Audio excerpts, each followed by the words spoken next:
शरद पवारांचा काँग्रेसच्या नेत्यांना फोन। मुंबई महापालिकेबाबत पुढील आठवड्यात होणार बैठक। शरद पवार काँग्रेस सोबत आघाडी करणार की महाविकास आघाडी कायम राहणार याबाबत अद्याप स्पष्टता।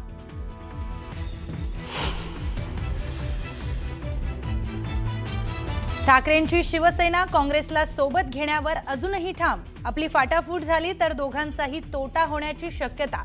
ठाकरेंच्या नेत्यांनी वर्षा गायकवाडांसोबत चर्चा केल्याची सूत्रांची माहिती।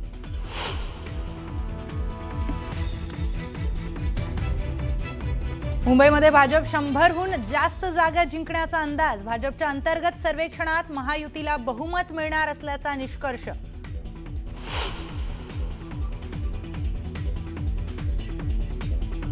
ठाण्यात शिवसेना आणि भाजप कार्यकर्त्यांमध्ये राडा। भाजपच्या माजी नगरसेवकांकडून शिवसेनेच्या शाखा प्रमुखाला मारहाण। नव्या वादाला तोंड फुटण्याची शक्यता।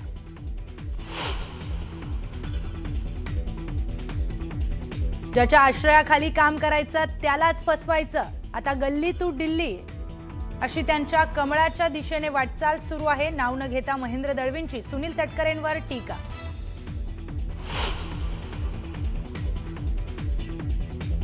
अनिल देशमुखांचा मुलगा सलील यांनी शरद पवारांचा पक्ष सोडल्याची सूत्रांची माहिती। काटोलमध्ये शेकापच्या उमेदवाराला पाठिंबा दिल्यानं नाराजी। अजित पवारांच्या पक्षात जाणार असल्याची चर्चा।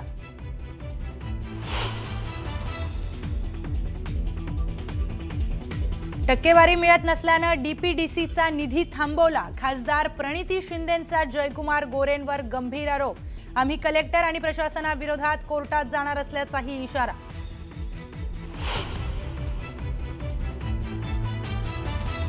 ईडीच्या आरोपातून आपली निर्दोष मुक्तता। मंत्री हसन मुश्रीफांचा मोठा दावा।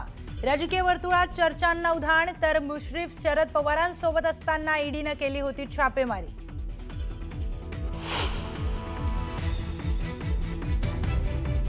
नाशिक जिल्ह्यात आफ्रिकन स्वाईन फीवरचा प्रादुर्भाव। National institute of high security animal डिसीजेसच्या अहवालामध्ये माहिती।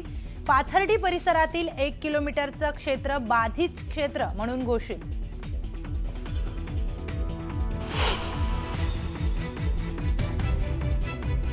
सिन्नर एसटी बस अपघात प्रकरणी चौघांचं निलंबन। लॉंग बुकमध्ये ब्रेक फेलची नोंद तरीही चालकाने बाहेर काढली बस। बस अपघातामध्ये एका चिमुकल्याचा झाला होता मृत्यू।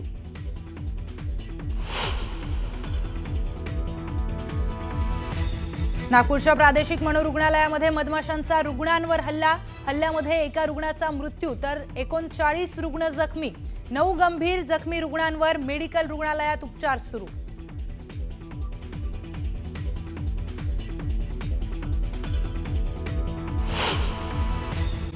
उद्धव बाळासाहेब ठाकरे पक्षाला खिंडार पडले। जिल्हा समन्वयक दिनेश बंडगर यांच्यासह उभाटा शिवसेनेचे पदाधिकारी कार्यकर्ते आणि माजी नगराध्यक्ष दत्ता बंडगर यांनी भाजपमध्ये प्रवेश केला। छत्रपती संभाजीनगर महानगरपालिकेच्या निवडणुकीची प्रारूप मतदार यादी प्रसिद्ध करण्यात आली आहे। 21 नोव्हेंबर ते 27 नोव्हेंबरपर्यंत या यादीवर हरकती आणि आक्षेप घेता येणार असून 28 नोव्हेंबरला अंतिम यादी जाहीर करण्यात येणार आहे। छत्रपती संभाजीनगरमध्ये अर्ज मागे घेण्याच्या दुसऱ्या दिवशी नगराध्यक्ष आणि नगरसेवक पदासाठी दाखल केलेल्या अर्जांपैकी 36 जणांनी नामनिर्देशन पत्र मागे घेतले। सहाय्यक निवडणूक निर्णय अधिकारी कारभारी दिवेकर यांनी ही माहिती दिली आहे। मुंबई महापालिकेच्या निवडणुकीसाठी मतदार यादी जाहीर करण्यात आली आहे। प्रारूप मतदार यादीवर 27 नोव्हेंबरपर्यंत हरकती आणि सूचना नोंदवण्यात येणार आहेत तर 5 डिसेंबरला अंतिम मतदार यादी जाहीर होणार आहे। यावेळच्या मतदार यादीमध्ये दुबार नावं आणि वगळलेली नावं चिन्हांकित करण्यात आली। जळगावमधील जामनेर नगर परिषद निवडणुकीमध्ये मंत्री गिरीश महाजनांनी शिवसेनेला धक्का दिलाय। शिवसेनेच्या 3 उमेदवारांनी निवडणुकीतून माघार घेत भाजपमध्ये प्रवेश केला। यामुळे भाजपचे उमेदवार बिनविरोध निवडून आले। एकीकडे मुंबई काँग्रेसच्या शिष्टमंडळानं मुंबईमध्ये आघाडी करण्यासंदर्भात शरद पवार यांची भेट घेतली असतानाच दुसऱ्या दिवशी गुरुवारी राष्ट्रवादी काँग्रेस शरदचंद्र पवार पक्षाच्या कार्याध्यक्षा सुप्रिया सुळे यांनी मुंबईमध्ये उद्धव सेनेबरोबर युतीचे संकेत दिलेत। त्यामुळे शरद पवार गट कुणाशी युती करणार याबद्दल उत्सुकता वाढली आहे। लोणावळा नगर परिषद निवडणुकीआधी भाजपला मोठा धक्का बसलाय। प्रभाग क्रमांक 3 मधील भाजपच्या उमेदवार अश्विनी लाड माघार घेणार आहेत। राष्ट्रवादीच्या उमेदवार लक्ष्मी पाळेकर निवडून येण्यासाठी आमदार सुनील शेळकेंनी ही खेळी केल्याची चर्चा आहे। लोणावळ्यामध्ये अजित पवारांच्या राष्ट्रवादीला शरद पवारांच्या राष्ट्रवादीनं बिनशर्त पाठिंबा देण्याचा निर्णय घेतलाय। यामुळे लोणावळ्यातील राजकीय समीकरण बदलणार असून आमदार सुनील शेळकेंनी भाजपला कोंडीत पकडण्याचा प्रयत्न केल्याचं बोललं जातंय।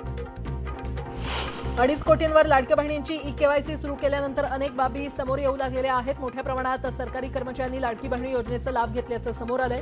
5,000 सरकारी कर्मचारी, 3,000 शिक्षक यांच्यासह काही जिल्हा परिषद कर्मचारी आणि पोलिसांनी देखील या योजनेचा गैरफायदा घेतला असून त्यांच्यावर कारवाई करण्यात येणार आहे। नायगाव बीडीडी येथील चाळ क्रमांक 1A ते 7A आणि 13A ते 19A मधील पुनर्विकास प्रकल्पातील लाभार्थ्यांच्या घरांसाठी शुक्रवारी म्हाडा कार्यालयामध्ये काढण्यात येणारी लॉटरी रद्द करण्यात आलेली आहे। पुढील तारीख कळवली जाईल असं मुंबई मंडळाचे बीडीडीचे उपमुख्य अधिकारी योगेश देशमुख यांनी सूचनेमध्ये म्हटलंय। पश्चिम रेल्वेवरील वसई रोड ते वैतरणा स्थानकादरम्यान अप आणि डाऊन जलद मार्गावर रेल्वे रूळ, सिग्नल यंत्रणा आणि ओव्हरहेड उपकरणांच्या देखभालीसाठी शुक्रवारी मध्यरात्री 6 तासांचा ब्लॉक घेण्यात येणार आहे। पश्चिम रेल्वेनं दिलेल्या माहितीनुसार हा ब्लॉक रात्री 11:55 ते 2:55 दरम्यान जलद मार्गावर आणि रात्री 1:30 ते पहाटे 4:30 दरम्यान डाऊन जलद मार्गावर असेल। मुंबईतील समूह विकास योजनेअंतर्गत जुन्या इमारतींमधील भाडेकरू आणि रहिवाशांना नवीन इमारतीमध्ये जागा देताना नोंदणी शुल्क माफ करण्याचा निर्णय राज्य सरकारनं घेतलाय। समूह पुनर्विकासासाठी सवलत देत महसूल मंत्री चंद्रशेखर बावनकुळे यांनी 400 ते 600 चौरस फुटांपर्यंतच्या घराचं नोंदणी शुल्क माफ करण्याचा निर्णय जाहीर केलाय। केंद्र सरकारनं देशभरात नवीन भाडेकरार 2025चे नवे नियम लागू केलेले आहेत। आता प्रत्येक भाडेकरार 2 महिन्यांच्या आत नोंदणीकृत करणं बंधनकारक आहे। ही नोंदणी राज्य सरकारच्या ऑनलाईन प्रॉपर्टी रजिस्ट्रेशन संकेतस्थळावर किंवा रजिस्ट्रार कार्यालयामध्ये करता येईल। मुदतीमध्ये नोंदणी न केल्यास 5,000 रुपयांचा दंड भरावा लागेल। भारतामध्ये आणि आंतरराष्ट्रीय बाजारपेठेमध्ये सोन्याच्या किमती एका वर्षात 50% जास्त वाढल्या असल्या तरी भारतीयांच्या सोन्याच्या खरेदीवर कोणताही मोठा परिणाम झाला नाही। उलट सणांचा हंगाम आणि लग्नाचा हंगाम सुरू होण्यापूर्वी सोन्याची मागणी आणि आयात दोन्ही वेगानं वाढलेली आहे। ऑक्टोबरमध्ये भारताची सोन्याची आयात 172% वाढून 165 टन झाली आहे।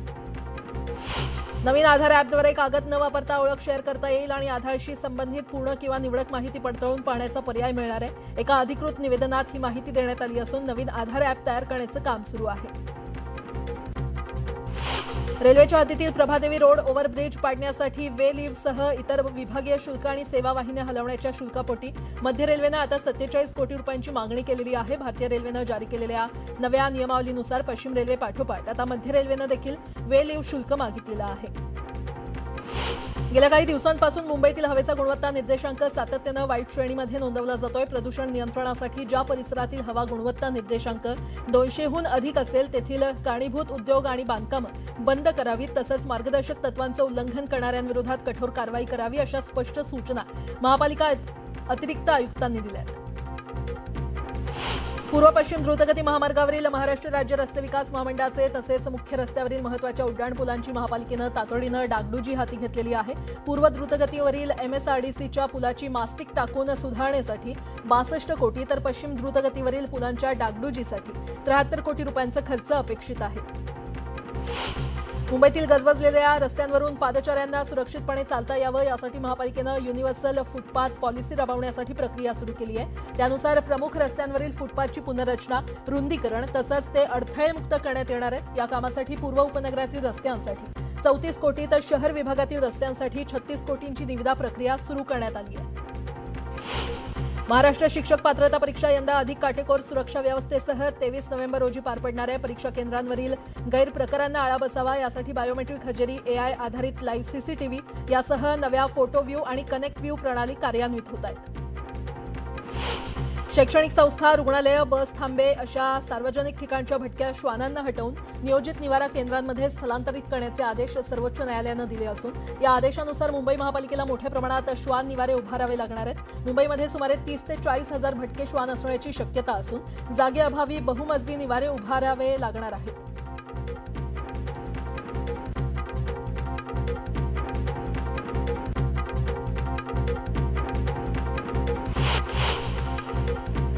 मुंबईतील गारेगार वातावरण कायम असून गुरुवारी किमान तापमान 17 अंश सेल्सिअस होतं तर ठाण्याचं तापमान हे 20 अंश सेल्सिअस नोंदवण्यात आलंय। उत्तरोत्तर यामध्ये आणखी वाढ होईल आणि हे तापमान 20 ते 22 अंशांदरम्यान नोंदवण्यात येईल अशी माहिती हवामान खात्याकडून देण्यात आली आहे।